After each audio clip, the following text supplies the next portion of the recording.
राहतो माऊलीच्या जिव्हारात जो डोलतो मातलेल्या शिवारात तो जो खुळ्या कोकिळेच्या गळी बोलतो दाटुनी तोच आभाळी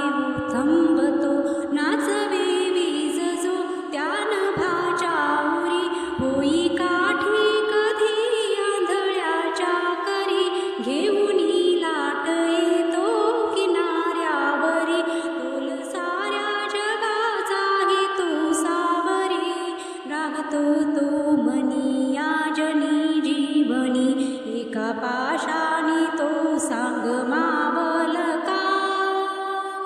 बघ उघडुनी दार अंतरंगातला देव गावल का बघ उघडुनी दार अंतरंगातला देव गावल का बघ